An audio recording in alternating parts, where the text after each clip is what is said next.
2014 से आपका हमसाया हूँ। पैदल जाता हूँ, कभी पैदल वापस जाता हूँ। गर्मियों में ज़रा मुश्किल होती है। हमेशा सोचा अंदर क्या होता है। आपने पहली दफ़ा याद हमें किया तो हम हाजिर हुए।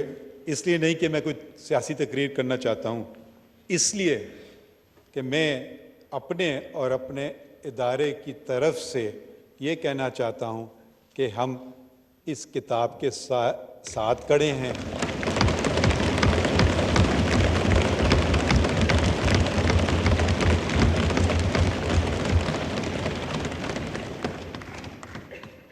अल्लाह के साए के बाद इस किताब का साया हमारे सर पे है।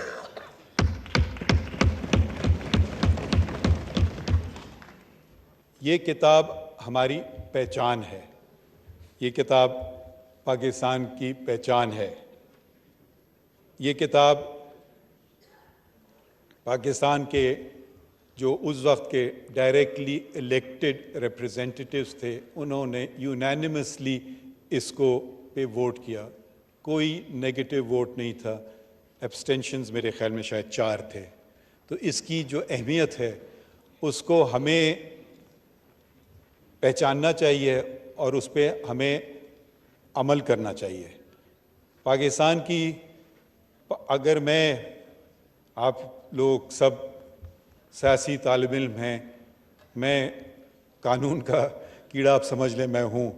मैं कानून के तरीके से देखता हूँ चीज़ें, आप सियासत के तरीके से। सियासत आपका मैदान है, मेरा नहीं। कानून मेरा मैदान है। आप तबसरे कर सकते हैं, तनकीद भी हम पे कर सकते हैं, और तनकीद हमने सुनी भी।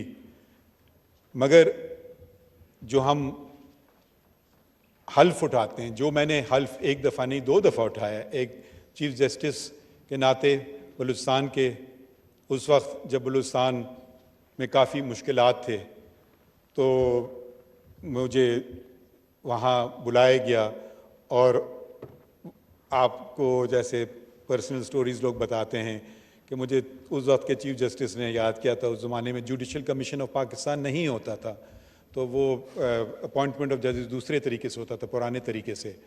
तो उन्होंने बुलाया, तो मैं समझा पता नहीं क्यों मुझे बुलाया चीफ जस्टिस ने। प्रैक्टिसिंग वकील चीफ जस्टिस बुलाए तो आपको जाना पड़ता है। मैं लिखता था डॉन वगैरह में। मैंने कहा शायद उनको मेरी कोई चीज़ बुरी लगी हो, इसलिए बुलाया। तो मैंने रिटर्न टिकट बुक किया था। तो यहाँ मालूम है जी आप बलूचिस्तान चले जाएँ भाई, क्योंकि आप वहाँ हमारा एक आइनी बहरान है और आप चीफ जस्टिस। मैंने कहा शुक्रिया, मगर नहीं, मगर बहुत शुक्रिया, मगर आपने मुझे समझा कि मैं इस काबिल हूँ।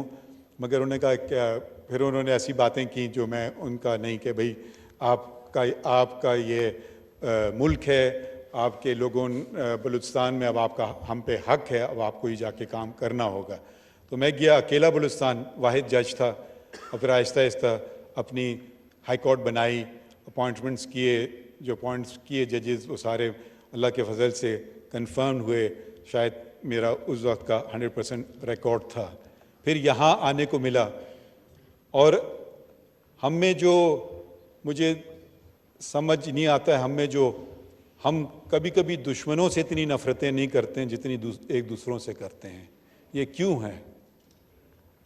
ये हम और आपसे मुराद पार्लिमान और ब्यूरोक्रेसी, ये सब और सब का वजूद एक ही होना चाहिए और एक ही है, वो है लोगों की खिदमत करना। हमारा काम ये है कि जल्द फैसले करें आइन और कानून के मुताबिक। आपका काम है ऐसे कवानीन बनाएं जो लोगों के लिए बेहतर हों, और एग्जीक्यूटिव का काम यह है कि वो जो कानून बनाई जाए और जो हुकूमत वक्त है उसकी पॉलिसीज़ को वो बेहतर तरीके से अदा करे। ये मैं ज़रा सा आपसे, मैंने आने से पहले पूछा था कि यहाँ कोई ऐसी सियासी बातें तो नहीं होंगी, तो आपने मुझे कहा नहीं, आइन की बातें होंगी सिर्फ। मगर बहुत सारी सियासी बातें हो गई, और मैं खैर, इनका फ्रीडम ऑफ राइट है, वो भी यही आइन देता है, तो मैं इनको कुछ नहीं कहता हूँ। इसका ये मतलब नहीं है कि मैं इनसे एग्री करता हूँ, ये मैं वजाहत करना चाहता हूँ। शायद कल इन्हीं लोगों का केस आएंगे और शायद उनके खिलाफ फैसले होंगे और शायद वो मेरे खिलाफ ये बातें करें। तो मैं सिर्फ ये वजाहत करना चाह रहा हूँ, मैं आया था, आइन की गोल्डन जुबली थी आज, ये जश्न है, ये हमारा मुल्क 25 साल तक कायद आज़म मोहम्मद अली जिन्ना, और मुझे फ़ख्र है कि मेरे वालिद central working committee of the all India Muslim league, जिसके 19 सिर्फ रुकन थे, उसमें बलूचिस्तान से वो वाहिद रुकन थे। वो बलूचिस्तान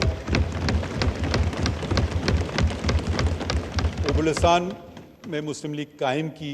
बलूचिस्तान ना सिर्फ बलूचिस्तान मगर उस वक्त का जो सूबा सरहद होता था, जो अब खैबर पख्तूनख्वा, तो वहाँ भी वो गए और उन्होंने वो सियासी शख्सियत थी और उन्होंने ये मुमकिन बनाया कि ये दो सूबे जो अब पाकिस्तान के हैं, और अब अगर उनका रुकबा जोड़ें तो पाकिस्तान के ख्याल में बहुत बड़ा हो जाएगा कि ये पाकिस्तान का हिस्सा बने। और वो लोग, उनको क्या मिलना था? अब आप ज़रा से ये सोचिए, जब तहरीक पाकिस्तान चल रही थी, आज के वक्त में तो आप मफादात देख सकते हैं कि ये मेरा इसमें फ़ायदा है और वो मेरा उसमें फ़ायदा है, मैं ये करूं या वो करूं। वो कोई ऐसी बात नहीं थी, वो एक ख्वाब था। और अगर वो ख्वाब पूरा नहीं होता तो वो फिर एक ऐसे माशरे में होते जहाँ के वो माइनॉरिटी थे और उनसे कहा जाता कि आप ये बातें कर रहे हैं तो उनसे क्या सलूक होता। तो उन्होंने एक ख्वाब देखा, कायद आज़म अल्लामा इकबाल ने, और फिर एक पॉलिटिकल मूवमेंट बनी और दुनिया भर में मुसलमानों का सबसे बड़ा मुल्क वजूद में आया, सबसे बड़ा मुल्क। अब मुझे शर्म से कहना पड़ता है, ये शर्फ पाकिस्तान के पास नहीं रहा, अब ये शर्फ इंडोनेशिया के पास है। उस वक्त ये हमारा दुनिया में सबसे बड़ा मुल्क था। हम किस लिए ये हमने किया? अगर आपको बेहतर एडमिनिस्ट्रेशन चाहिए थी तो शायद अंग्रेज़ बेहतर एडमिनिस्ट्रेशन दे सकते थे, मगर हम अपनी गलतियों से, अपनी नाकामियों से सीख करके हम आगे बढ़ना चाहते थे कि जो कुछ है हमारा है। तो ये कॉन्स्टिट्यूंट असेंबली आई वजूद में, उसके सदर कहलाते थे, स्पीकर नहीं कहलाते थे, उनका नाम था मौलवी तमीज़ुद्दीन। उनको बरतरफ किया गया, उन्होंने चैलेंज किया और उनकी जगह एक ब्यूरोक्रेट जो मेरे ख्याल में रेलवे में मुलाजिम होता था एक वक्त में, गुलाम मोहम्मद, वो गवर्नर जनरल था, उन्होंने उनको बरतरफ किया और उन्होंने कैबिनेट ऑफ मिनिस्टर्स बनाई। मौलवी तमीज़ुद्दीन मेरे वालिद उस केस में भी मुंसलिक थे। उन्होंने चैलेंज किया चीफ़ कोर्ट ऑफ सिंध, उस ज़माने में सिंध हाई कोर्ट नहीं था, चीफ़ कोर्ट था। उन्होंने चैलेंज किया, उस वक्त के जो जज थे वो थे एक क्रिश्चियन, जस्टिस कॉन्स्टेंटाइन। उन्होंने और उनके 3 साथियों ने, जस्टिस विलानी, जस्टिस बच्चल और जस्टिस मोहम्मद बख्श ने बहाल किया और ये कहा कि ये इक़दाम गलत है, और वो जो मिनिस्टर्स थे उन्होंने उनके ख़िलाफ़ एक रिट ऑफ मैंडेमस जारी की, दूसरी रिट ऑफ को वारंट की कि आपके पास कोई इख्तियार नहीं है मिनिस्टर होने का। अनफॉर्चुनेटली ये चैलेंज हो गया उस वक्त के फेडरल कोर्ट में और फिर नतीजा उलट गया। उस वक्त भी एक जज थे और ताज्जुब की बात यह है, वो जज भी क्रिश्चियन थे, जस्टिस कॉर्नेलियस, वो शायद माइनॉरिटी में थे। उनका जजमेंट पढ़ें तो उन्होंने इस्लाम की बात की, और मेजॉरिटी जजमेंट पढ़ें तो उन्होंने कहा कि जी मलका है, इंग्लिस्तान की जो मलका है उसके ताबे। तो ये तज़ाद जो हम देखते आए हैं, तो हमें देखना चाहिए कि हम ये लफ्ज़ इस्तेमाल करते हैं माइनॉरिटीज़ का, ये मुझे पसंद नहीं है। वो बराबर के शहरी हैं और उनका बहुत बड़ा हिस्सा है। एक और शख्स थे जिनका मुझे बहुत फ़ख्र है, जिनका ताल्लुक़ मेरे सूबे से था, दोराब पटेल। वो एक पारसी साहब थे। जब जबरन ओथ लेने को कहा गया जज साहिबान को, तो उन्होंने इनकार कर दिया।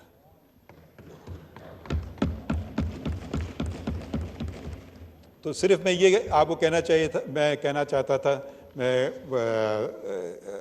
फैसलों में हम लोग लिखते हैं, तकरीरें नहीं करते हैं, मगर क्योंकि आज का दिन ऐसा है कि अगर आप सोचें, अपने आप को वापस ले जाएं वक्त में, कि भाई हम तस्वीरें देखते हैं कि जी टाइम में आप पीछे जा रहे हैं, और अगर आप उस वक्त खड़े हो जाएं कि जो मौलवी तमीज़ुद्दीन के साथ अगर आप खड़े हो जाएं, और उस वक्त के जजेस ने जो बहाल किए उस कॉन्स्टिट्यूंट असेंबली को, तो क्या पाकिस्तान दो टुकड़ों में होता? ये सिर्फ मैं सवाल एक कानूनदान, एक तालिब इल्म की तरफ आप पे छोड़ रहा हूँ। और ऐसे सवाल, ये बहुत अच्छी बात है कि प्राइम मिनिस्टर ने ये 10 अप्रैल को दस्तूर का दिन करार दिया। 10 को, और थोड़ा सा ताल्लुक़ मेरा इस ऐवान से ये भी बनता है कि मेरी चची उसकी मेंबर थी, शायद वो अपोजिशन में थी, तो वो, और उस जब ये आइन पेश किया जा रहा है, इसको 50 साल हो गए हैं, और इसको हमें अपने दिल से लगाना चाहिए।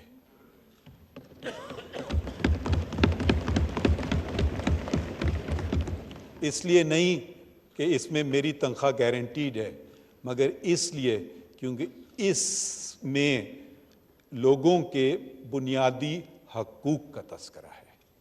सबसे अहम बात इस आइन में जो है वो लोगों के बुनियादी हकूक़। ये भी एक रेजोल्यूशन पेश हुआ जो मेरे ख्याल में बहुत अच्छा है कि वो आइन को हम अपने स्कूल में पढ़ाते नहीं हैं। मेरी